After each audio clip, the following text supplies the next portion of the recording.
Sucede que cuando se manifestó el Bab a la humanidad, pues al igual que cuando se manifiestan todos los mensajeros de Dios, reinaba la ignorancia, ¿no? Muy especialmente en esa época.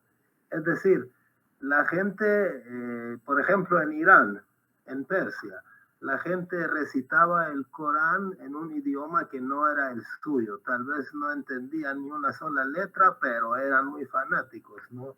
Lo repetían frecuentemente, hacían sus oraciones en árabe sin entender qué es lo que están haciendo. Entonces, el Bab como que introdujo esa idea, ¿no? De que la fe lo que tiene que hacer es nutrir el conocimiento. Y más bien los herejes, los que hacen sacrilegio, los que hacen lo contrario de lo que dice la fe, son los que se nutren de la ignorancia de la gente, ¿no? Como para hacer sus fechorías, sus maquinaciones. Entonces encontré una frase atribuida a Sócrates, quién sabe si es cierto o no, pero parece interesante, ¿no? Que como que Sócrates había dicho que el conocimiento es lo único bueno y lo único malo es la ignorancia. Obviamente esto no lo ha dicho Jesús o Bahá'u'lláh como para que lo tomemos como la pura verdad, pero parece interesante, ¿no? Lo que está diciendo Sócrates ahí. Voy a dejar ahí la información de contacto un ratito. Entonces, vamos a ver.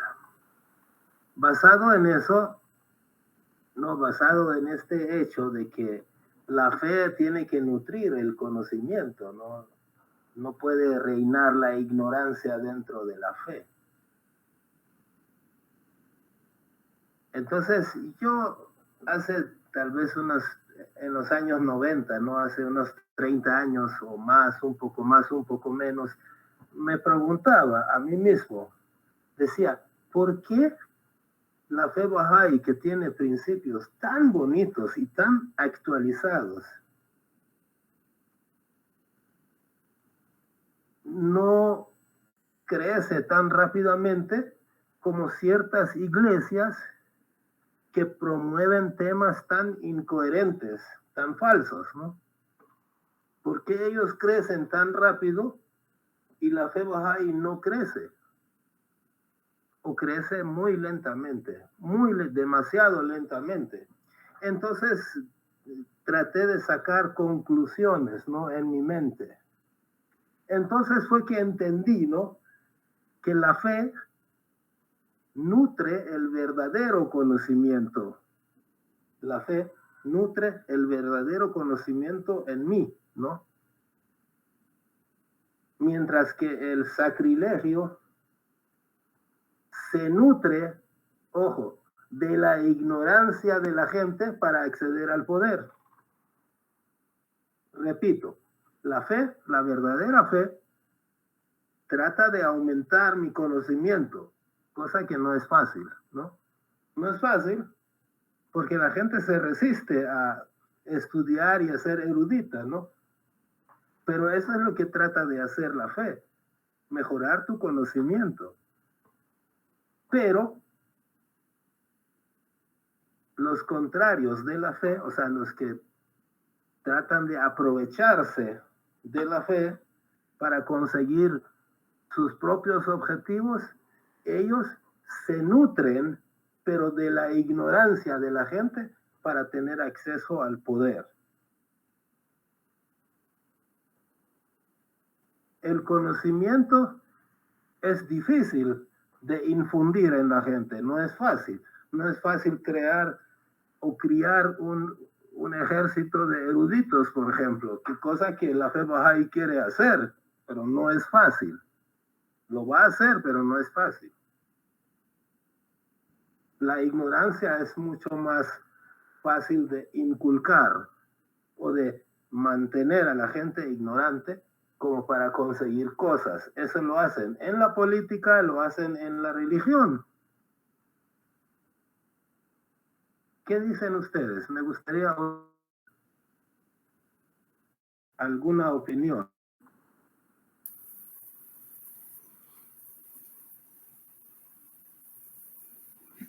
Kurosh. Adelante. Bueno, conocimiento requiere esfuerzo para adquirirse, mientras que la ignorancia es inercia, o sea, no saber. Entonces, el ser humano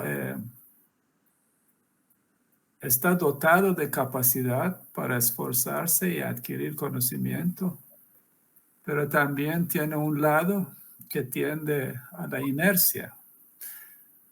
Entonces, y en cierto sentido es más fácil y necesita estímulo para que pueda, digamos, adquirir conocimiento, necesita estímulo. Entonces, la revelación de Dios hace esto, entre otras cosas.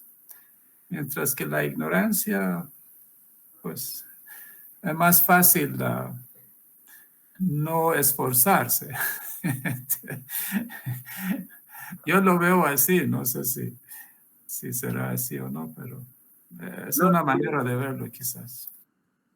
para mí esto es, ¿no? Dicho de una manera un poco diferente o igual, no importa, pero es más o menos así el concepto, ¿no? Que para infundir conocimiento tú tienes que esforzarte y cada individuo tiene que esforzarse, pero para mantener a la gente ignorante tal cual, pues no hay que hacer nada, simplemente hacerle asustarlo de 4 cosas y prometerle otras 4 cosas y ya tienes a la gente dominada, ¿no? Así se hace en la política y así se hace en la religión y a veces en la casa también asustan a los hijos para que no hagan cosas, ¿no? También ahí a veces existe. ¿Alguien más quiere decir algo? Bienvenida, Marina. Sí. Se me ocurrió también lo que el Imperio Romano, pan y circo, para que mantener a las masas en ignorancia. Exacto, exacto. Eso también se hace en la política a veces, ¿no? De hacer algo para mantener ocupada a la gente, ¿sí? Cornush, buenas noches a todos, al agua, pa. Dentro de la fe Bahá'í existe un principio muy importante que Baha'u'lláh dejó, que es la libre investigación de la verdad. Uno de los objetivos primordiales de este principio es que la gente salga de su propia ignorancia o desconocimiento, ¿verdad? Choi Fenger decía, no me recuerdo en qué libro es, pero dice que lo que hace que la fe Bahá'í sea única y que los Bahá'í seamos privilegiados de tener el conocimiento, de poder reconocer, ¿verdad?, a la nueva manifestación, a nuestra santidad Baha'u'lláh, es precisamente que la fe Bahá'í, dice Choi Fendi, que de repente no es para cualquiera que tenga poco conocimiento o una mente abierta. Cuando el individuo abre, dice, su mente y su corazón, dice que está dispuesto para poder conocer y aceptar a la fe. Entonces, esto es algo con relación a lo que usted preguntaba, por qué, ¿verdad?, la fe Bahá'í no avanza o no crece tanto en masas como otras religiones, ¿verdad? Porque en toda la fe Bahá'í está eso, pues que se hace Bahá'í es por convicción, por conocimiento y por estudio, no por un hábito, ¿verdad? De que mi mamá es católica o mi mamá es Bahá'í, yo voy a ser Bahá'í. Entonces, eso es lo bonito, ¿verdad? De la fe Bahá'í, ¿entiende? Que investiga, hace que el individuo investigue y que crezca espiritualmente en ese proceso de investigación. Exacto, muy bien, gracias. Sí, exactamente, como están viendo en el dibujo, pues en la imagen, ¿no? Hay promesas a corto plazo y hay promesas a largo plazo. La fe Bahá'í no te está prometiendo nada para pasado mañana, sino que para dentro de, no sé, yo solo voy a decir un número por decirlo, ¿no? No es que este número aparezca en los escritos bahá'ís, pero digamos que la fe bahá'í te promete algo para dentro de 300 años, 400 años, quién sabe, ¿no? No te promete algo para pasado mañana. Y esta es una gran diferencia, ¿no? Entre lo que la fe bahá'í promete, que es basado en la realidad, en un proceso que es largo, porque no es fácil cambiar la masa de la humanidad. ¿Acaso Jesús lo hizo en 3 días? No, se tardó más de 200 años para lograr lo que logró, ¿no? Entonces, es un proceso, no es algo apocalíptico, que venga un mago del cielo y ¡pum!, lo haga, ¿no? Y que toda la humanidad se arregle. No, nunca ha sido así. Entonces, cuando yo pensé, entonces descubrí, ¿no?, que las promesas falsas, la promesa falsa, se da para corto plazo, precisamente para que tenga efecto en la población, ¿no? Por ejemplo, si un político, un religioso, un papá o qué sé yo, un vecino te hace una promesa falsa, pues para que tenga efecto, para que tú le hagas caso, para que le creas, o para que surta efecto en lo que él quiere lograr en ti, te lo tiene que dar para hoy, mañana, pasado, ¿no? No para 5 generaciones más adelante, porque si no, no tiene efecto en ti. Pero la promesa verdadera, o sea, lo que te dice el mensajero de Dios, que es la verdad, tarda en cumplirse, tarda en ejecutarse, ¿no? Entonces, es más costoso, cuesta más que te crea la gente, o que simplemente la gente invierta en eso porque ellos consideran algo perdido, porque es a largo plazo, ¿no? No es fácil educar eruditos, doctos, no lo es, perdón.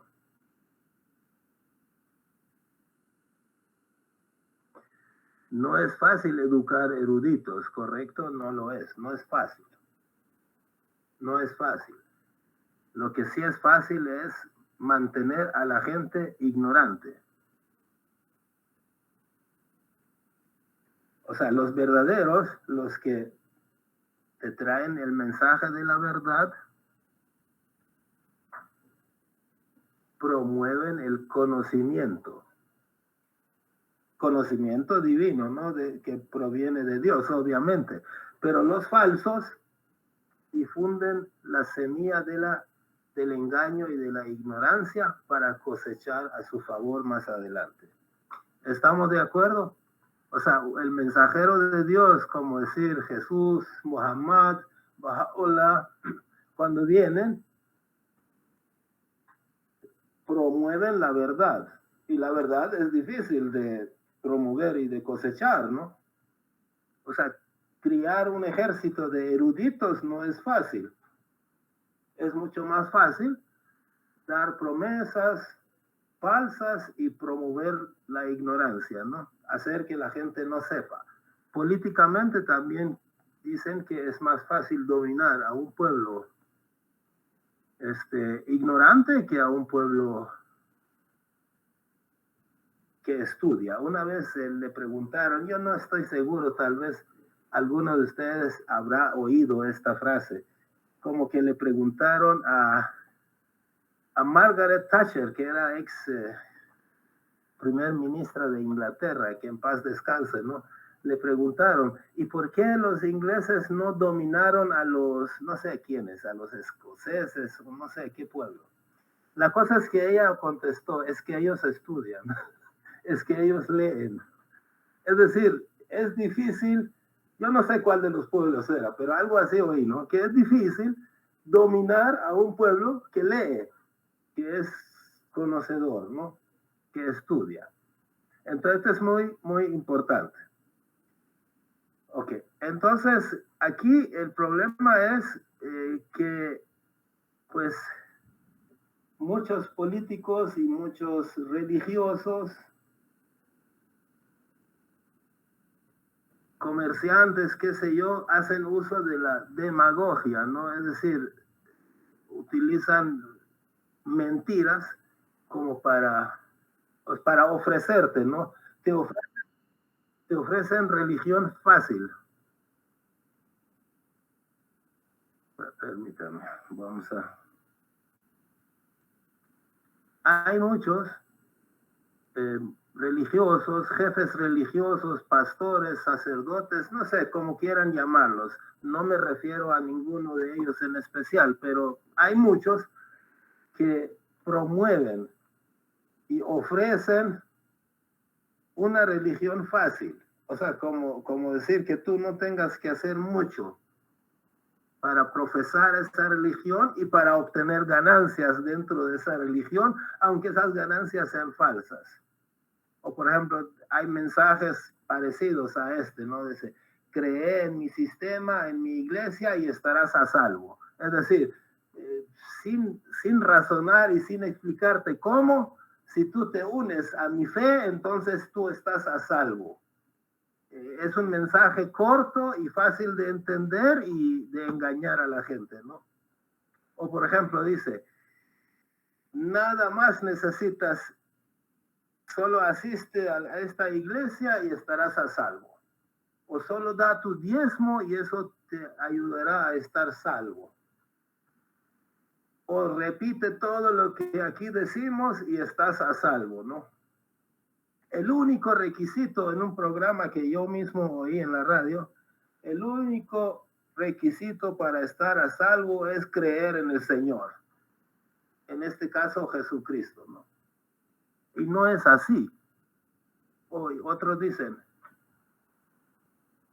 solo el de nuestra iglesia está a salvo. Todos los demás se van al infierno, son falsos.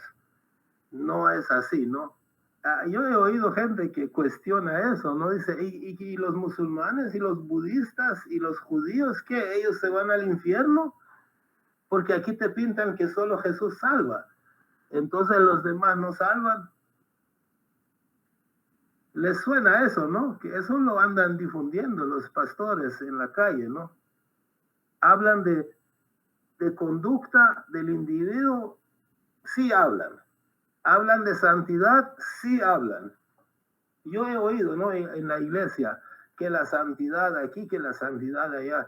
Pero si tú le preguntas, ¿y eso de santidad qué quiere decir? No tiene idea de qué quiere decir santidad, solo porque aparece ahí en la Biblia la palabra, ¿no? Pero realmente nadie busca la santidad.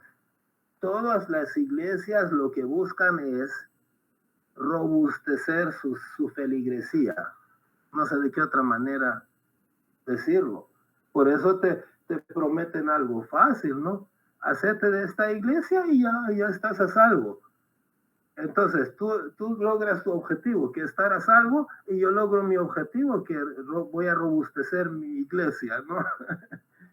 Entonces, ahora, ¿pero qué hace el Bahá'í? ¿Qué hacemos nosotros? Nosotros no obligamos a nadie a dar el diezmo, ¿no? Obviamente hay contribuciones, hay fondos, hay necesidades de dinero y todo, pero esto no se utiliza como un discurso para lavar el cerebro de la gente y para que la gente dé a los fondos y con eso como presionar a la gente a que dé a los fondos, ¿no? Obviamente si uno contribuye a un fondo hay beneficios de parte de Dios, lo hay, pero eso no se utiliza como un arma para presionar a la gente a que la gente suelte y suelte y suelte dinero, ¿no? Y lo más maravilloso que te dicen es, si a ti te da miedo venir y ser Bahá'í, tampoco te presionan, ¿no? Yo ya les he contado esto, pero me parece muy interesante. En el año 2008 fui a Arizona, en Estados Unidos, a la casa de mi hermana. Entonces, ella me llevó a un lugar donde había clases de niños clase de niños, sistema Bahá'í, no de cualquier niño, sino sistema Bahá'í de clase de niños.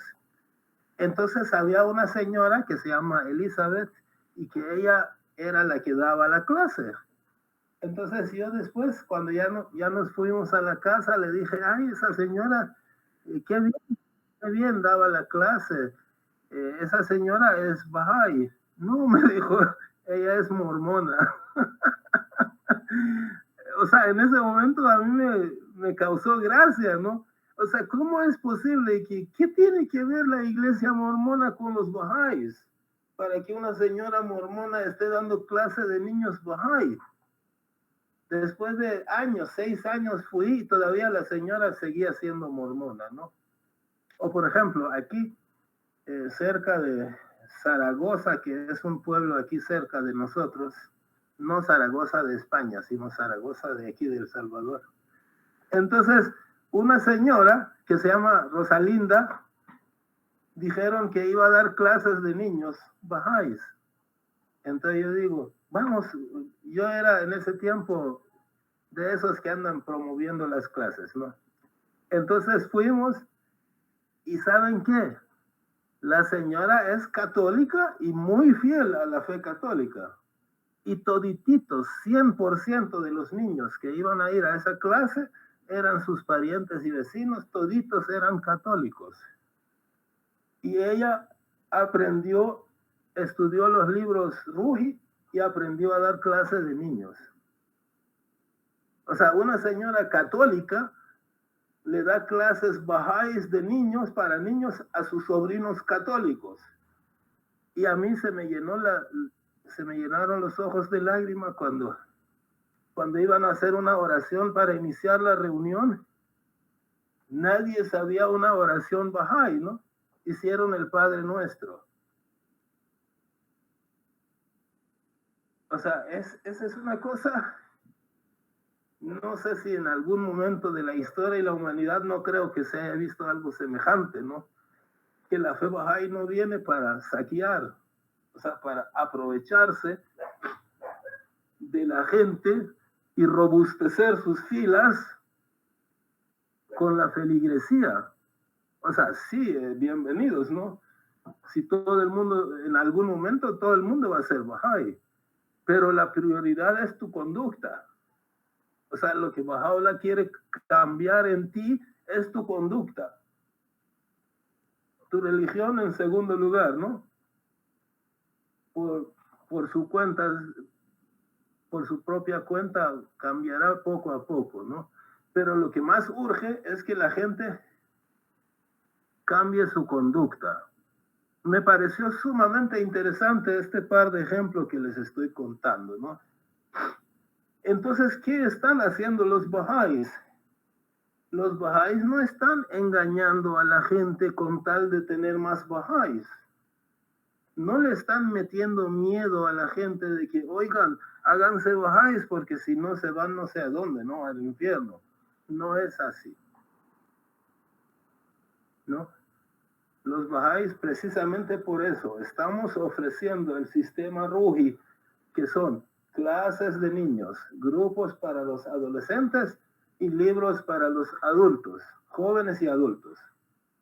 ¿Para qué? Para que aprendas virtudes, modales, conceptos espirituales. Ahora, si quieres ser Bahá'í, bienvenido.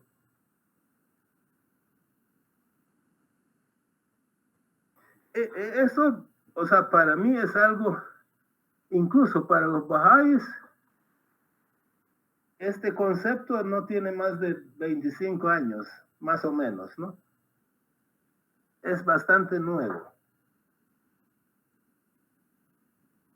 Los demagogos prometen resolver tu vida. Ya. Mentira, pero te lo prometen. Aunque no hagan nada, ¿no? Pero los honestos no te hablan mintiendo, ¿no? O diciendo cosas que no son. El que es honesto te dice la verdad, no te anda prometiendo algo que no es, algo que no se va a cumplir. Entonces, adelante. Querido Crush, buenas noches, alaba acá. Hola. Bueno, de verdad me parece hacer un pequeño comentario al respecto. No sé si está bien ahora o prefiere que sea al final. No, está bien, Armando.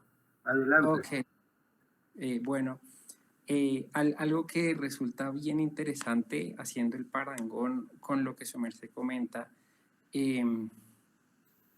o sea, las iglesias hacia afuera y la fe bahá'í es que, bueno, nosotros no atraemos a los nuevos creyentes a la religión o a la fe bahá'í a través del miedo, que es un mecanismo del cual se valen muchas religiones, hablando del infierno y todo, sino que nosotros, o sea, nuestro discurso es enteramente un discurso de amor. Nuestro discurso se basa en el amor, ¿no? Entonces, a través del desarrollo de las virtudes y cualidades espirituales, buscamos atraer almas y conectar almas con Dios, ¿no? Con Baha'u'lláh. De hecho, si analizamos todas las charlas de Abdul Bahá, en ninguna se hace una amenaza formal de que el que no sea Bahá'í se va a morir o se va a quemar en el infierno, algo así, ¿no? Sino la propuesta siempre es una propuesta de amor. Eso por un lado. Y por otro lado, su merced también dice que bueno, ¿no? Que los demagogos prometen soluciones. Y ese es un claro contraste con la fe bahá'í, que no promete soluciones. De hecho, incluso promete problemas.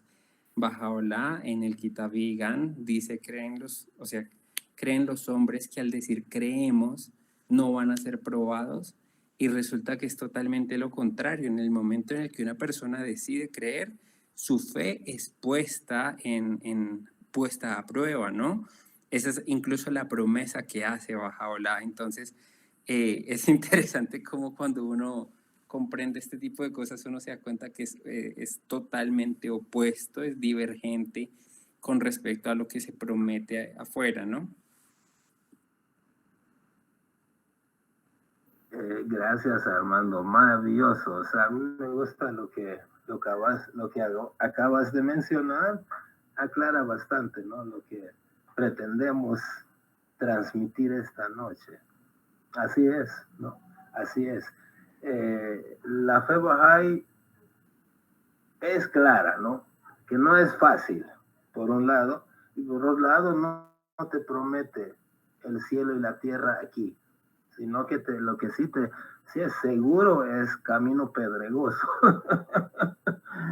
Sí, o sea, no es un sistema de recompensa en este mundo, ¿no? O sea, tú das $2 y te van a dar 18, ¿no? No son promesas de ese tipo, ¿no? Lo que es más factible que tengas problema por ser bahá'í que no que tengas grandes cantidades de recompensa, ¿no? Bueno, el Bab, uno de los dos fundadores de la fe bahá'í, que son el Bab y Baha'u'lláh, ahorita vamos a hablar del Bab. El Bab fue un mensajero de Dios joven, o sea, a los 25 años comenzó formalmente su misión, aunque los mensajeros de Dios toda su vida son mensajeros de Dios. O sea, desde antes ellos ya están conscientes de su función de mensajero de Dios, ¿no? A medida que el niño va tomando conciencia, va dándose cuenta de quién es, ¿no? Así como nosotros, ¿no? Me imagino yo que es algo como nosotros. Nosotros cuando teníamos 6 meses, tal vez ni nos acordamos, pero a medida que vamos teniendo 1 año, 2 años, 3 años, 5 años, 15 años, vamos haciéndonos conscientes de lo que somos, ¿no? Entonces me imagino yo que algo parecido, ¿no? Sucede con ellos. Entonces el Bab, un mensajero de Dios que se manifestó a la humanidad cuando estaba muy joven, comenzó a desarrollar su fe a los 25 años. Y 25 años es un joven, ¿no? Es muy joven. Pero desde antes él estaba consciente de su misión. ¿Por qué digo eso? Ya van a ver a través del ejemplo, ¿no? Entonces, el Bab haya sido tan joven yo me imagino que también tiene que ver con el significado de la fe que el Bab desarrolló, ¿no? Y de los cambios que el Bab desarrolló en la humanidad. Bueno, la cosa es como que Dios, a través de la fe que trajo el Bab, como que redefinió mucho de los conceptos, ¿no? Redefinió, cambió mucho de los conceptos de la humanidad. Ahora, por ejemplo, les voy a poner un ejemplo. Este no es del Bab, sino que es ejemplo en general. En las religiones del pasado, o sea, el Islam, la fe cristiana, judía, etcétera, ¿no? Budista, etcétera. Tú entrabas al templo, ¿no? Había un señor ahí, sacerdote o como quieras llamarlo, ¿no? Que estaba leyendo algo. Tú eras persa y el señor estaba leyendo en árabe, ¿no? Tú eras inglés y estaba leyendo en latín, en griego, en cualquier otro. Algo que decían que es palabra de Dios, que a veces tampoco era palabra de Dios, sino que, por ejemplo, en la Biblia no todo es lo que dijo Dios, sino lo que dijeron los evangelistas, ¿no?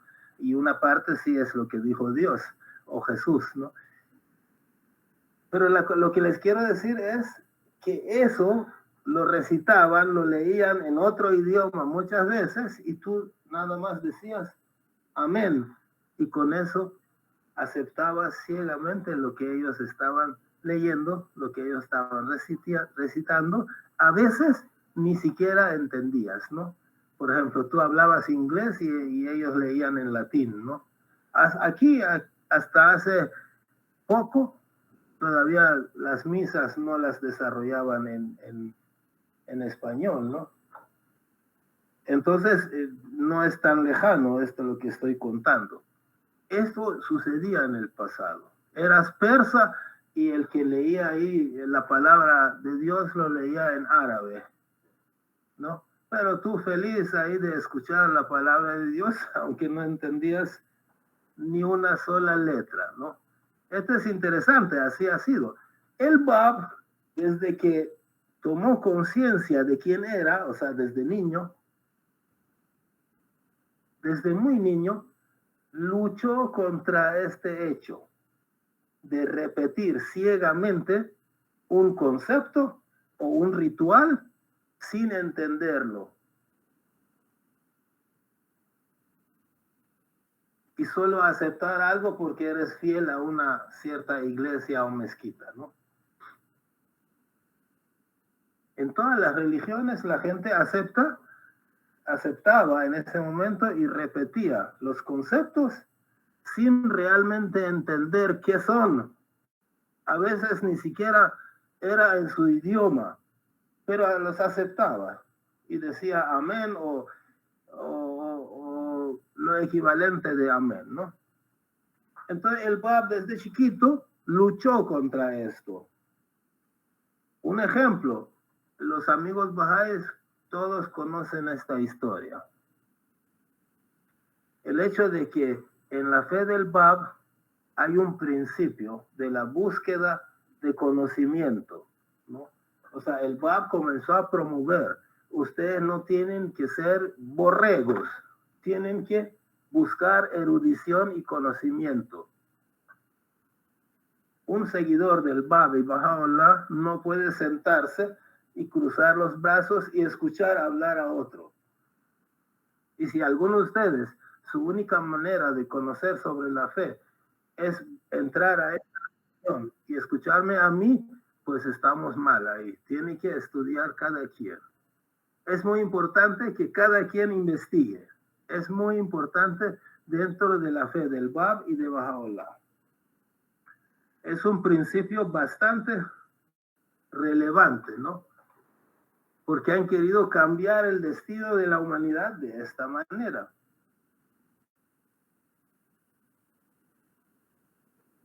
Entonces, el Bab dice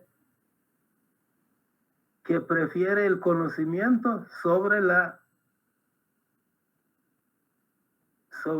ignorancia de la imitación ciega. O sea, es decir, tú imitas a tu papá, a tu sacerdote, a tu hermano mayor, ciegamente, sin pensar qué es lo que está diciendo, simplemente aceptas lo que él te transmite. Dice el Bab que es preferible conocer, ya le voy a dar ejemplo, es preferible conocer un precepto de la nueva fe que poner en marcha 1000 principios o que memorizar 10,000 tradiciones sin saber lo que estás haciendo, sin saber lo que estas tradiciones significan. Es preferible leer o escuchar un versículo de la nueva fe y entenderlo que leer toda la Biblia antigua sin entender lo que te están queriendo decir.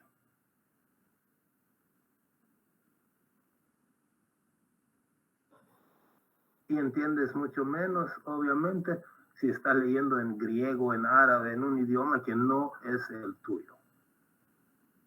Entonces, es preferible leer o escuchar una frase sencilla y entenderla o practicarla, qué sé yo, que leer todo el Corán, la Biblia, la Torá, toditito, tenerlo de memoria y leerlo 70 veces y no entender lo que te están diciendo. Y cuando viene el nuevo mensajero, lo matas. ¿Se dan cuenta cuál es la diferencia, ¿no? Entre lo que han hecho gente como Pedro y gente como Caifás. Vale, vamos a contar una anécdota que eso los amigos bajáis todos lo saben, ¿no? Pero lo vamos a repetir porque se relaciona con este punto.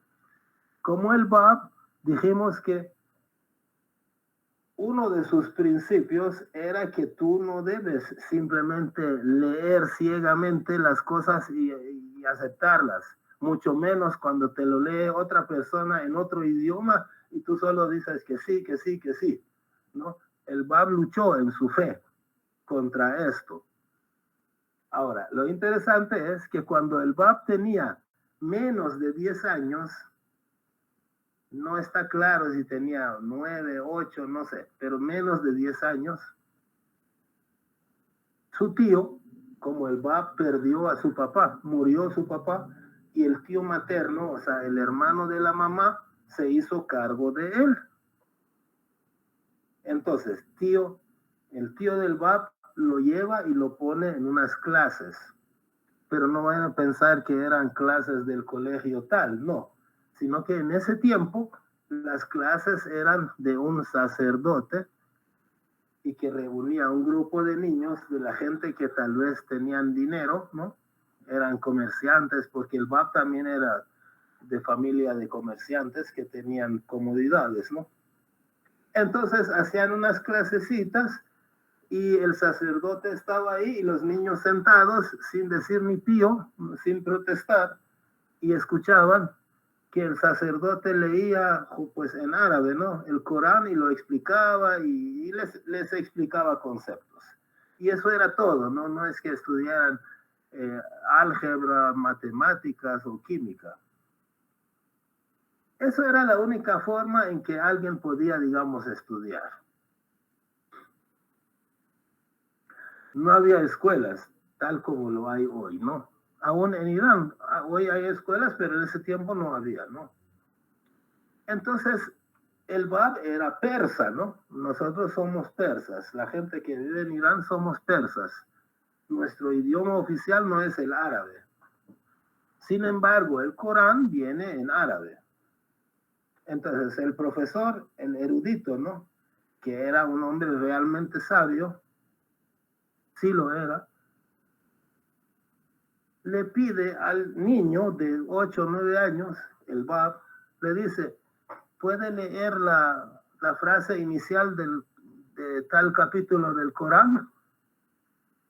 No, imagínate, tú eres un niño de 8 o 9 años y el profesor, todo un sacerdote barbudo, grande, erudito, ¿no? Te dice, por favor, lea la frase, lea el capítulo tal del Corán desde el principio. Entonces el Bab se negó a leer, dijo, yo no voy a leer esto mientras no me expliquen el significado. Tenía 8 o 9 años, ¿no? Dijo, yo no voy a leer mientras no sepa el significado. Mientras no se explique el significado, no voy a leer. ¿Cuántos años tenía el Bab? 8 o 9, ¿no? Y este es uno de los principios del Bab, que cuando era grande, cuando fue grande y escribió sus libros, lo plasmó en sus libros como un principio de él. La búsqueda del conocimiento, ¿no? Y no repetir las cosas simplemente por imitación. Entonces, cuando el Bab dijo esto, se negó a leer sin que se explicara el significado. Entonces el profesor realmente fue alguien bueno, ¿no? Una persona buena, muy piadosa, muy erudita, ¿no? Entonces el profesor fingió no saber el significado. Entonces le dijo al Bab, ¿no? Bueno, yo no sé, ¿tú sabes el significado? Cuando dijo eso, entonces el Bab comenzó, ¿no? Y dio cátedra del significado de esa frase.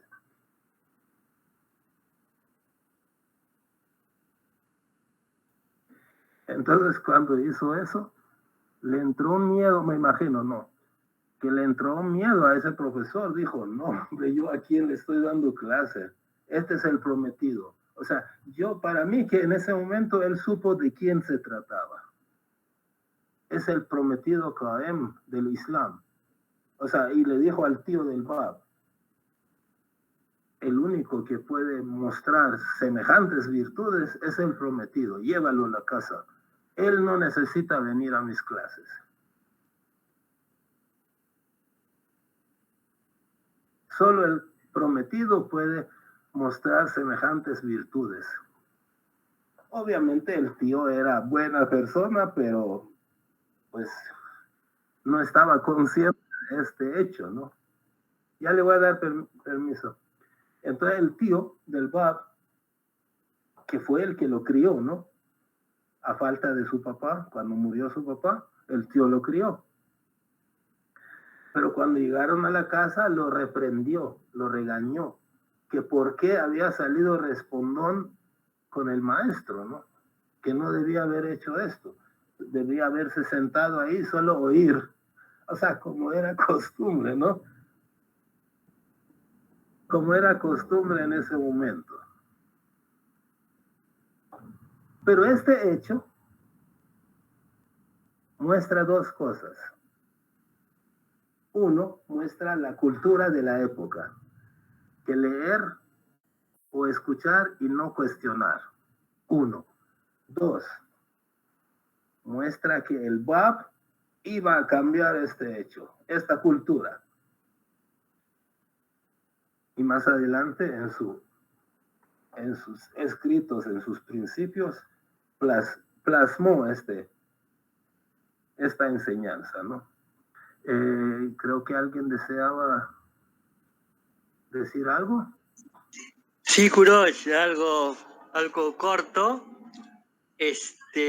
Con relación a lo que estás refiriendo, el maestro quedó impresionado y bueno, él se dio cuenta que no podía enseñarle nada a este niño, ¿no? Así lo dijo él. Yo no puedo enseñarle nada.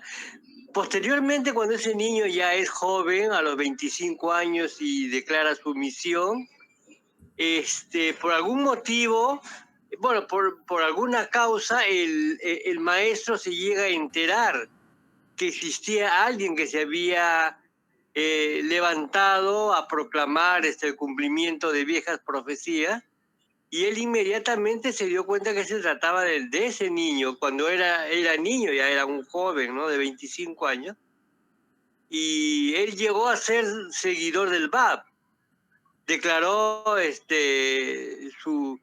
aceptó la misión del BAP, y tengo entendido que fue martirizado como un creyente del BAP.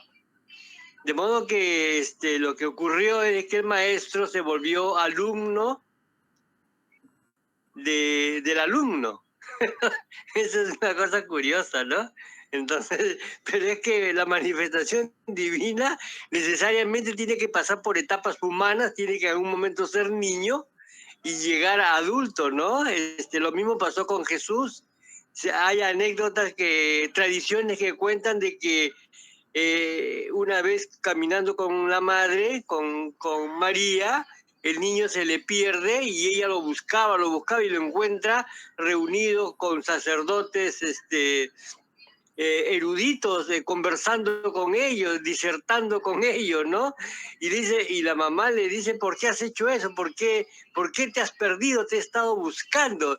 Y él le contesta, es tiempo que me ocupe de las cosas de mi padre, ¿no? Fue la respuesta que le dio Jesús cuando era un niño todavía. De modo que los niños, cuando es la manifestación de Dios, cuando es niño, ellos son conscientes de lo que son, de que tienen una misión importante que cumplir y que su destino está marcado por lo que el Creador, Dios mismo, le ha señalado cumplir en vida. Ya, gracias. Gracias, Humberto. Siempre interesantísimas intervenciones. Sí, es cierto. Años más tarde, ese maestro, sacerdote que le dio clases supuestamente al BAP, pero que se dio cuenta de que el BAP era algo grande, que él no tenía capacidad. Realmente era un erudito, no era cualquier sacerdote, pero se dio cuenta de que no tenía capacidad para darle clase a ese niño. Ese sacerdote y ese tío que crió al BAP, más adelante se hicieron sus seguidores. Imagínense, yo tengo una hija que tiene 25 años. Digamos, ella funda una religión y yo soy su seguidor. Y el tío dio su vida por el BAP, por la fe del BAP. Ese tío fue martirizado por el BAP. O sea, imagínense, ese niño tierno que el tío crió y que el maestro trató de enseñarle 4 palabras, después fue el Señor. Ellos se sometieron a su fe de un niño, ¿no? ¿No es grandioso? Solo en la religión sucede esto, ¿no? Lo mismo, Jesús también era un mensajero joven. Porque cuando uno lee que Jesús hizo esto, hizo lo otro, uno no está viendo que es un joven, que está hablando con un rey, con un sacerdote, qué sé yo, ¿no? Que son más grandes que él en edad, ¿no? Entonces, un niño menor de tierno, sin mayor educación, digamos, educación de los que se recibe en el colegio, ¿no? En las escuelas. Ese niño fue maestro de su profesor y maestro del que lo crió, de su tío, que fue como papá. Y que ese tío fue mártir por él.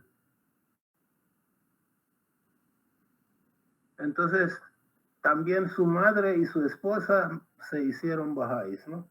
Babís, perdón, seguidores del Bab. Y toda una humanidad. Interesante, ¿no? Pero ¿cuál es el punto al que quiero llegar?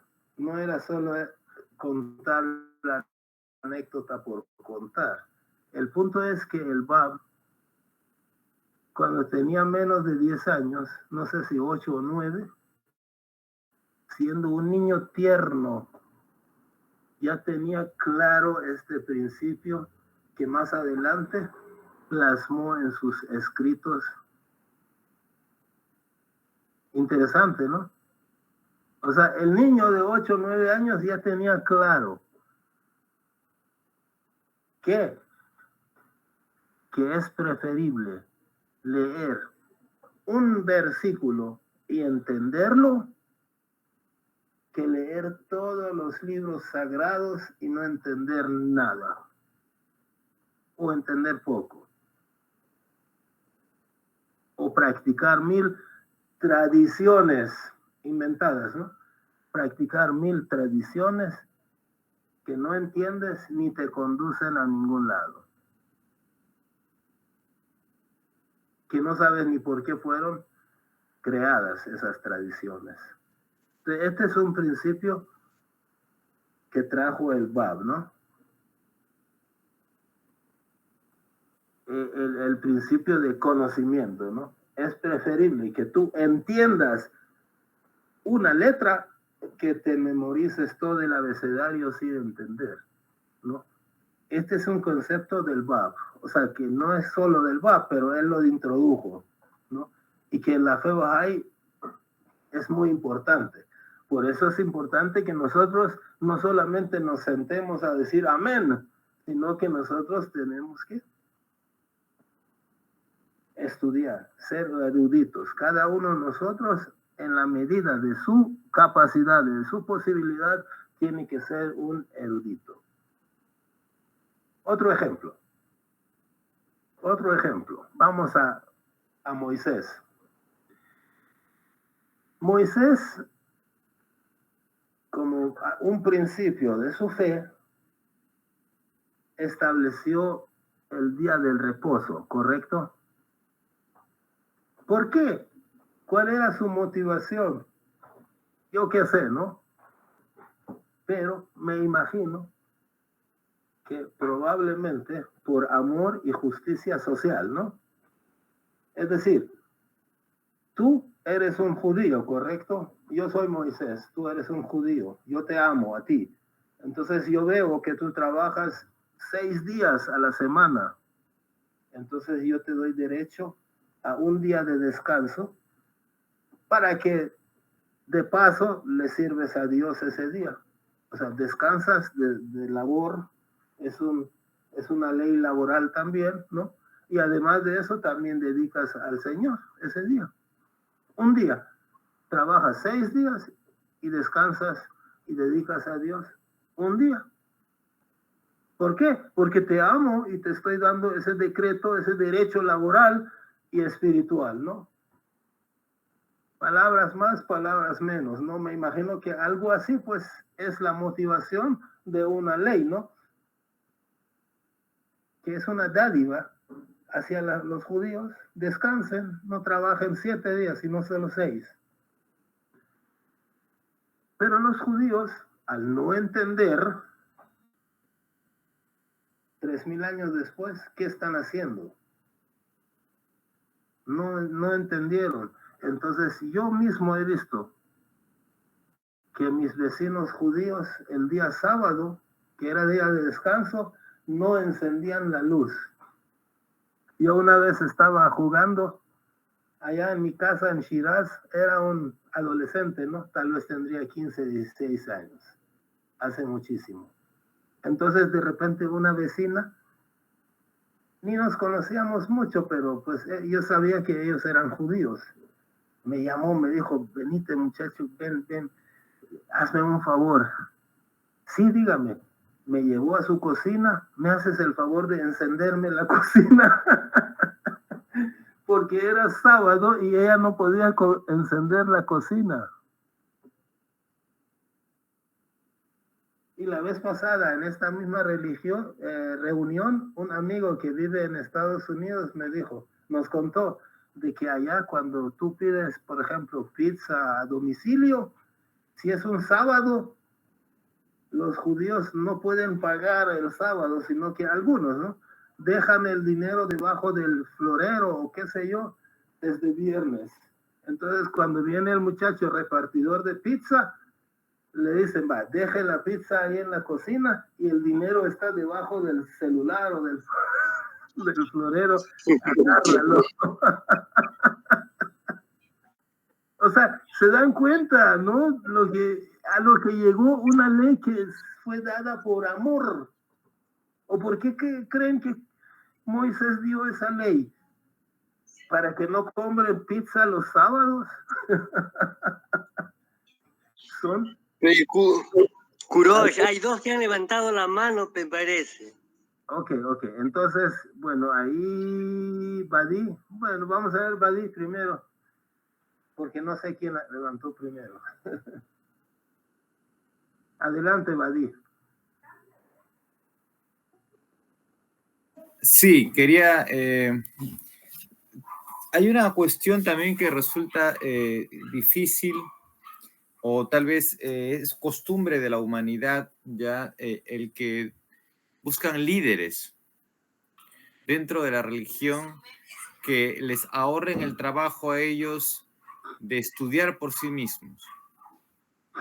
El líder ya interpreta para ellos, ya les explica, ya les dice cómo deben hacer, cómo deben vivir, ¿no? Es una especie, sí, tienen esa costumbre. Y cuando entran o sea, están en la comunidad, es un cambio de cultura, porque nosotros no tenemos en la comunidad Bahá'í algo así. No tenemos alguien que le va a estar diciendo cómo vivir. La fe Bahá'í es para una época de madurez de la humanidad, en la que ya no tiene esa muleta espiritual. Y yo creo, es mi opinión personal, ¿no? Que va a tomar un tiempo, ¿ya? Para que esta nueva cultura, ¿sí? En la que reposa sobre cada individuo el deber de la libre investigación de la verdad, logre establecerse.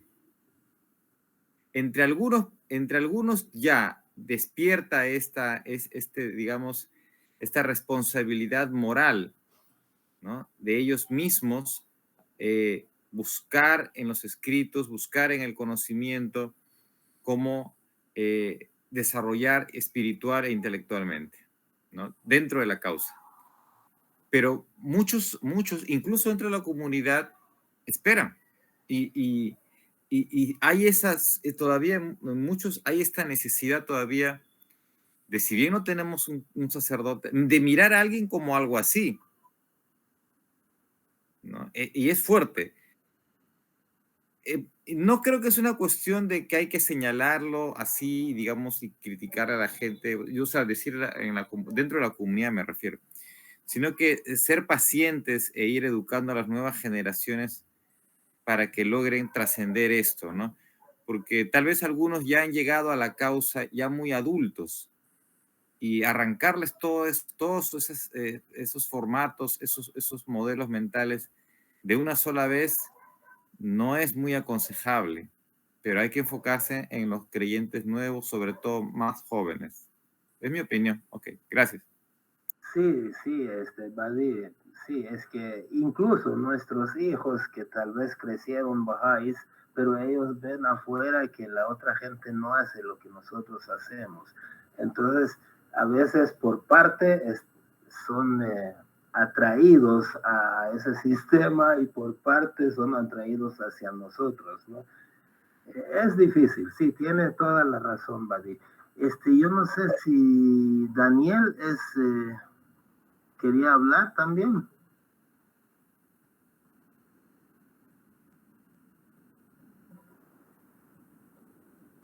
Tiene micrófono apagado, Daniel. Si acaso comenzó a hablar, no se está oyendo.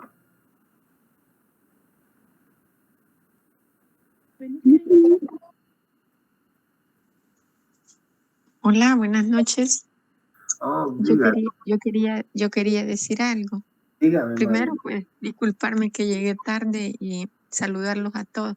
Es que vengo manejando todavía, pero todo lo que he oído me ayuda mucho, sinceramente.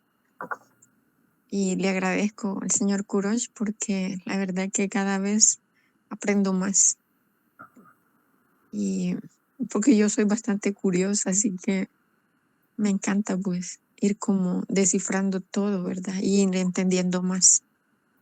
Muchas gracias a todos. Los Mara- dejo porque tengo que seguir manejando. Ay, disculpen. Que tenga una, ¿cómo se dice? Una buena manejada. Sí, Sí, sí, ahora gracias. me he venido parando por ratitos y caminando, pero ahí vamos. Sí, Gracias. sí, le agradezco porque también usted da vida a estas reuniones, asistiendo e invitando a otros, no siempre. Gracias.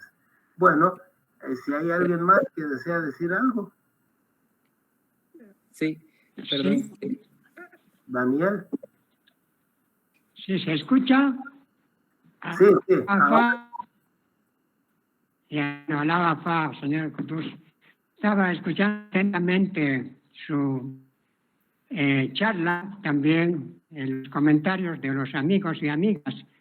Lo que yo observo es de que también en la cultura latinoamericana todavía tenemos esas estructuras mentales del paternalismo, maternalismo, la condescendencia y algunas actitudes también autoritarias a nivel individual, que es parte de nuestra cultura ancestral, también de la cultura latinoamericana católico-cristiano.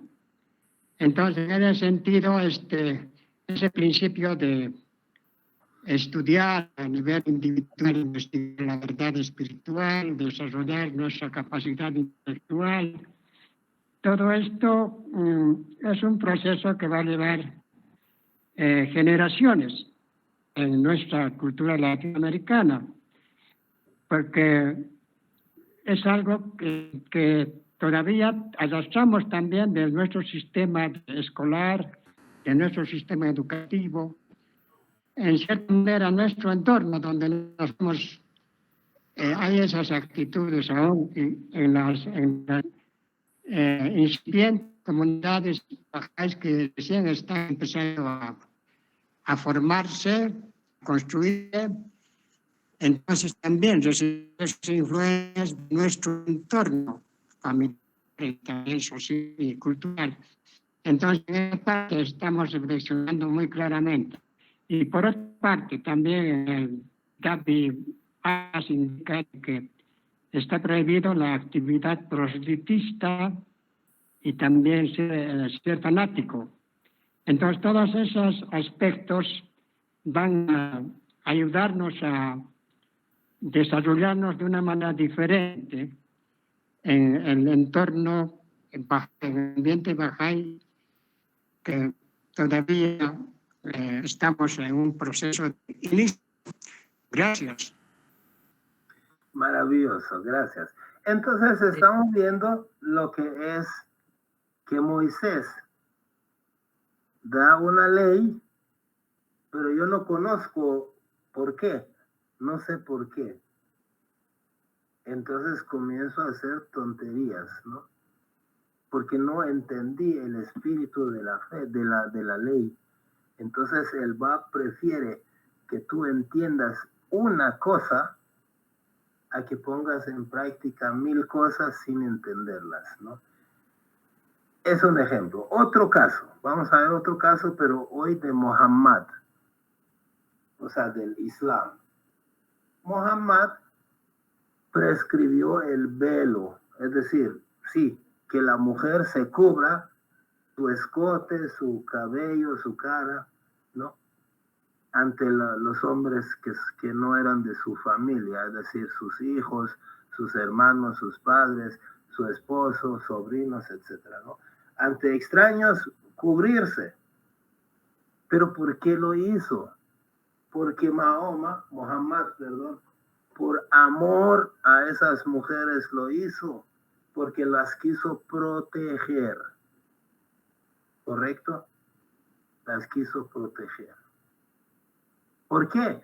Porque si una mujer con toda su belleza femenina salía con escote a la cara, seguro, violación segura. No es que Mahoma dijo, pónganse velos porque ustedes son inferiores a los hombres. No, lo hizo por protegerlos de la violación, así como lo oyen, ¿no? De la violación. Porque si hoy lo hacen, no lo iban a hacer hace 1400 años. Si ven una muchacha hermosa, seguramente que la iban a violar. Y encima de haberla violado, le echaban la culpa a ella que por qué salió de esa manera de su casa. No sé si ustedes se acuerdan de esta hermosura. Ella se llama Mahsa Amini. Hace un tiempo, no sé si un año o dos, en Irán, en mi tierra, la mataron porque no quiso ponerse hijab, no quiso ponerse el velo.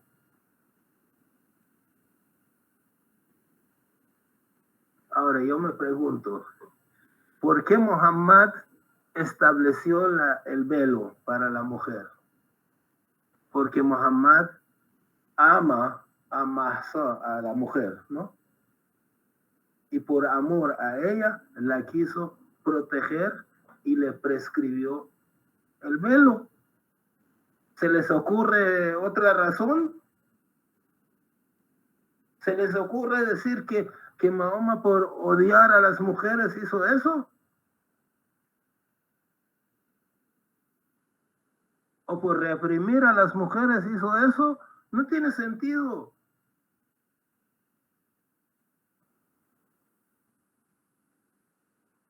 Muhammad hizo esto por amor, por protección. ¿Quieren ver? Aquí está si nos hace el favor, Guillermo, de leer el versículo del Corán, uno de los versículos del Corán donde Muhammad establece el velo para las mujeres. Corán 33:59, Asap.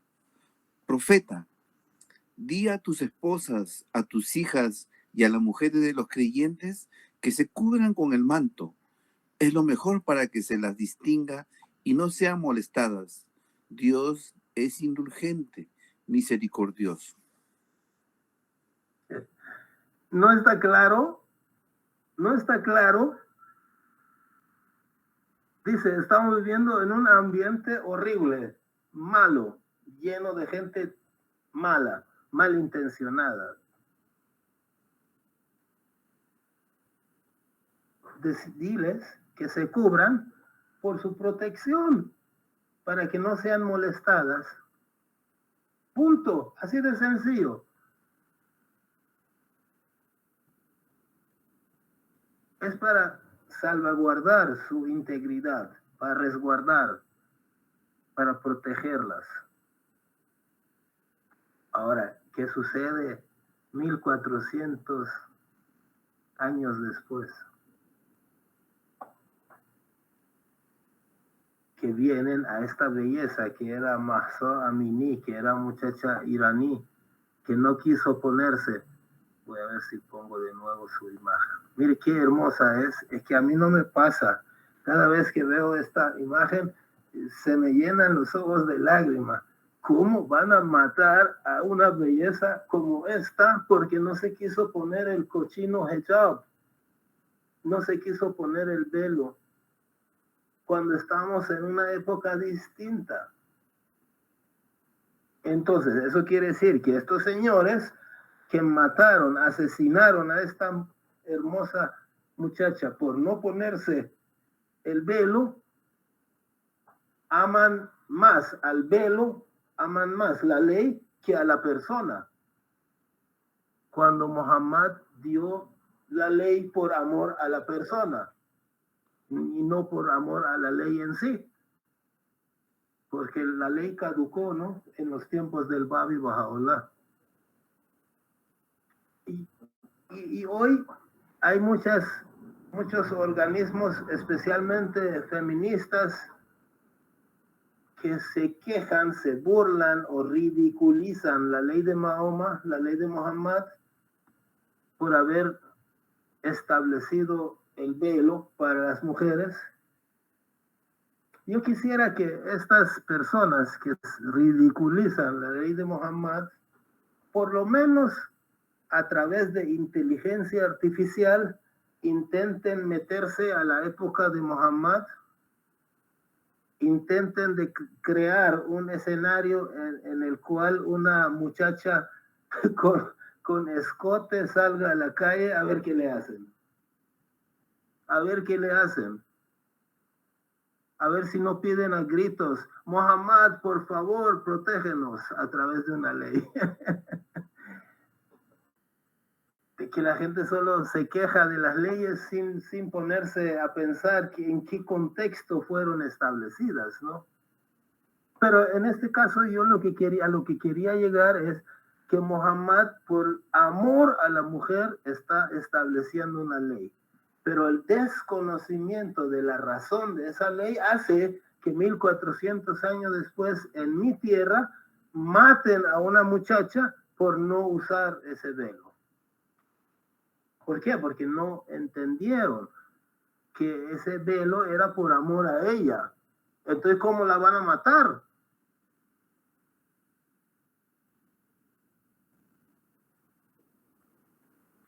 Entonces, los rabinos, no sé, probablemente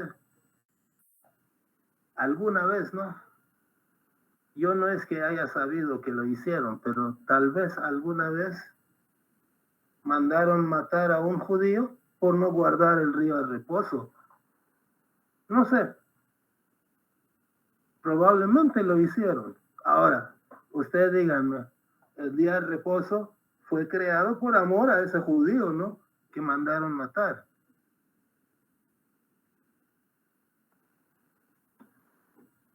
O a la muchacha tan bonita, la mandan matar porque no usa el velo, cuando el velo Muhammad lo estableció por proteger la belleza de ella. Entonces por eso dice el Bab, ¿no? Es preferible leer un versículo, pero entenderlo, entiéndelo, ¿no? Que estar leyendo mil versículos uno tras otro y no entender nada. O practicar tradiciones erróneas y no entender su razón de ser, ¿no? Entonces, vamos a ver aquí. El objetivo, eso la semana pasada estuvimos tocando este tema, voy a repetir nada más una partecita. ¿Cuál es la meta de un libro sagrado? ¿Cuál es el objetivo de una dispensación, de una religión? Tiene varios objetivos. Uno de esos objetivos es ser como precursor de la siguiente religión, ¿no? Uno de los objetivos. Es decir, tú prometes y la otra religión cumple. Entonces la otra religión es el cumplimiento, es el día de juicio de tu religión, ¿no? Entonces, un libro sagrado se ve feliz, eso estábamos hablando la vez pasada, ¿no? Se ve realizado, se ve consumado cuando viene el siguiente libro sagrado. O que este libro sagrado promete algo y el siguiente libro sagrado lo cumple. Qué felicidad, ¿no? Para este libro sagrado que su sucesor cumplió sus promesas. Qué maravilloso, ¿no? Ahora, por ejemplo, el Evangelio de Jesucristo se alegra, se regocija cuando se presenta el Corán. O sea, ante Dios es así, simbólicamente hablando, ¿no? Ahora, repito, el Evangelio de Jesús se alegra cuando viene el Corán. En realidad es así. Ahora, digamos que ahí está el Evangelio y ahí está el Corán. Si tú lees, es más o menos algo así dice el Bab. Si tú lees 1000 veces el Evangelio y hasta lo memorizas totalmente, pero cuando viene el Corán no lo reconoces y lo rechazas, entonces ¿de qué te sirvió memorizar el Evangelio? Un ejemplo que el cristiano entendería mejor. Caifás, sumo sacerdote judío. Si Caifás tenía de memoria toda la Torá, que yo juraría que sí, si lo tuviera de memoria de pe a pa, pero no aceptó, no entendió un solo versículo de Cristo, dice el Bab, que todo ese conocimiento de Caifás no le sirvió para nada.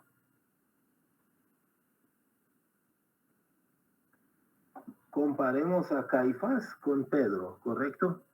Caifás era un sumo sacerdote.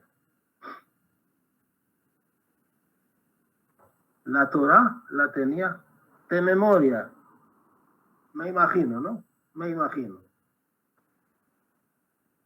No le sirvió de nada. Todo ese conocimiento no le sirvió para aceptar a Cristo. Pero Pedro, un pescador que no era erudito, no era docto, solo escuchó un verso de Jesús y lo siguió. Más o menos algo así. Venid en pos de mí y os haré pescadores de hombres.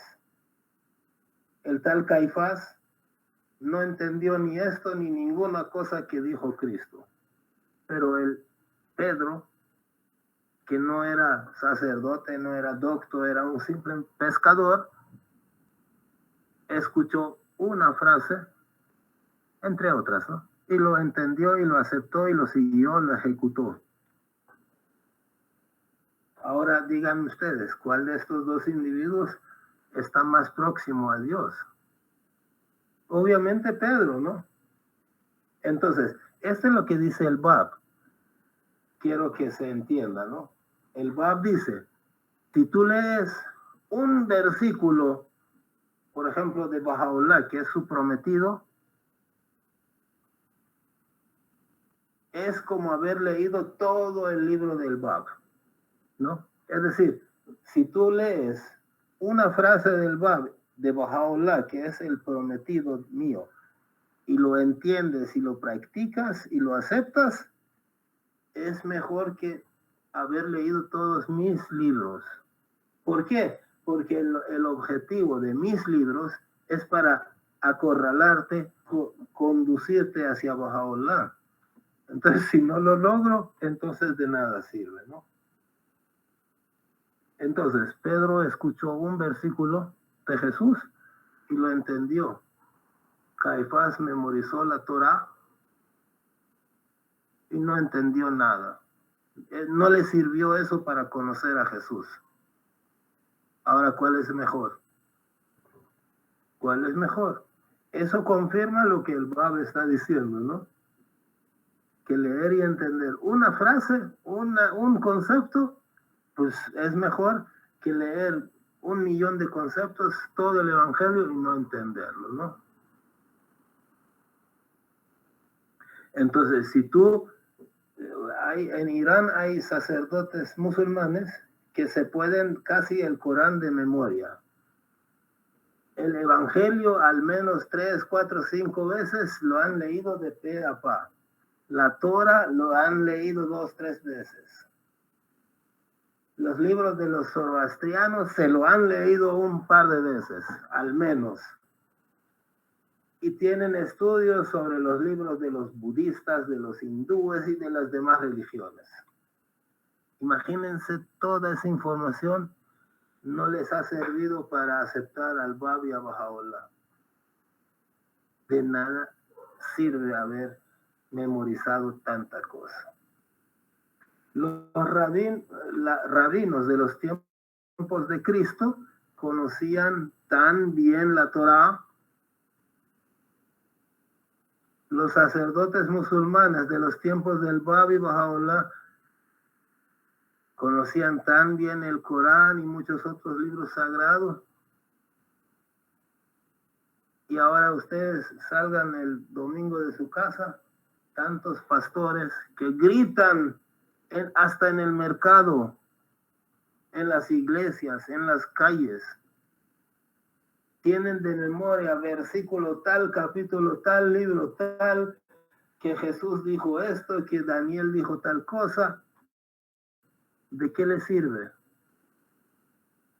gritar tantas cosas en la calle si no sabe ni siquiera que Baha'u'lláh existe? Y si le dicen, no lo aceptan, ¿no?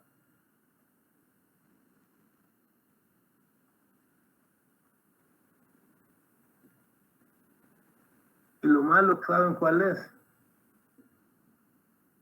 Que a veces no es lo que están diciendo, tampoco es palabra de Dios, sino que son conceptos inventados por ellos.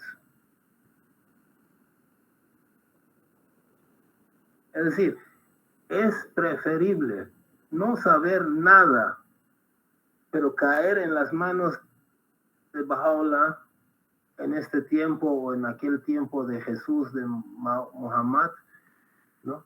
Que saber todos los libros sagrados de memoria y saber de jurisprudencia religiosa hasta para regalar, pero no lograr aceptar a la siguiente manifestación de Dios. Porque el objetivo de la manifestación de Dios X es para que al final tú aceptes a la manifestación de Dios Y.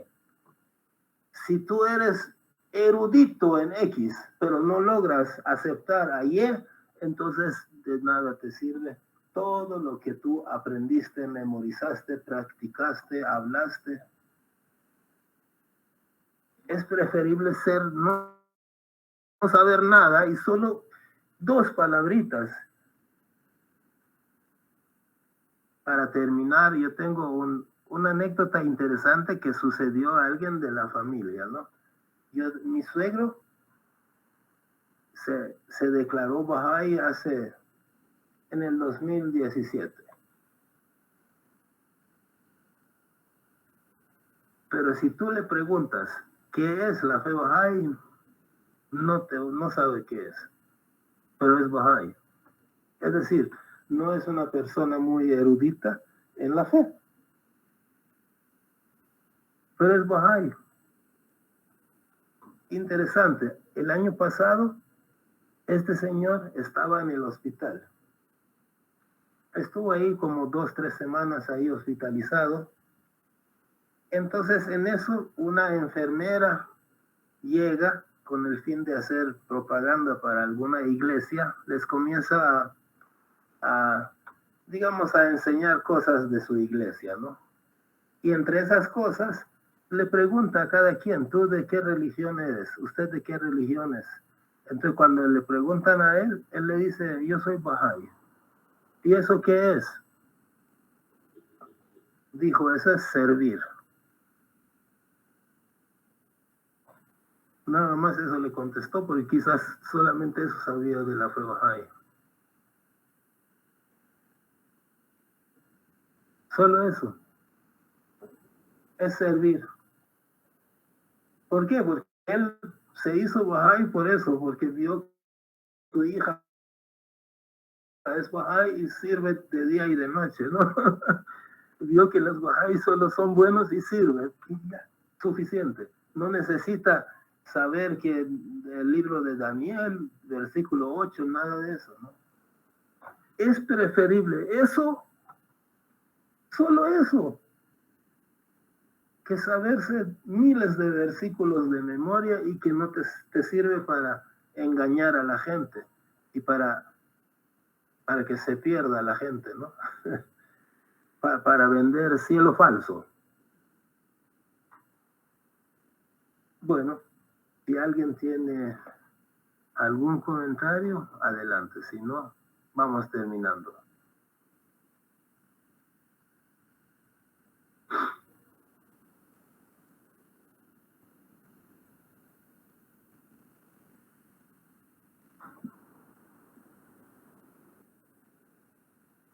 Daniel desea hablar.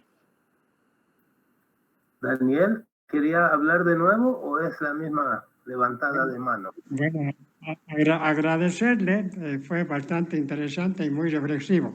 Acá también en la experiencia de conocer a muchos amigos indígenas bajáis, muchos de ellos son analfabetos y solamente conocen a algunos pioneros y dicen, estos son gente buena y sirven. Entonces, solamente eso conocen y nada más, y hasta hoy siguen siendo firmes bajáis. Gracias. Vaya, gracias Daniel, interesante, sí, ese ejemplo sí me gustó porque así es, las comunidades donde tal vez no son gente muy estudiada, ¿no? Entonces, solamente conoce que la fe Bahá'í es buena y es Bahá'í, y ya estuvo, eso es todo, ¿no? No necesitas ser Caifás. Obviamente la fe Bahá'í quiere que tú estudies, pero no es así que ya vas a ser un erudito, ¿no? Sino que para eso te da tiempo, para eso necesitamos generaciones, para que la humanidad se convierta en una humanidad erudita y no borregos que simplemente repiten lo que otro está diciendo. Así que muchas gracias, espero que les haya servido. Muchas gracias. Muchas gracias, Kurosh, gracias, estuvo muy bueno. Un saludo Muchas a todos los gracias. amigos presentes. Muchas gracias. Un abrazo a Buenas todos. noches. Hasta luego. Chao, Hasta Guillermo. luego. Buenas noches. Saludos. Saludos. Alá, Oscar. Alá, papá.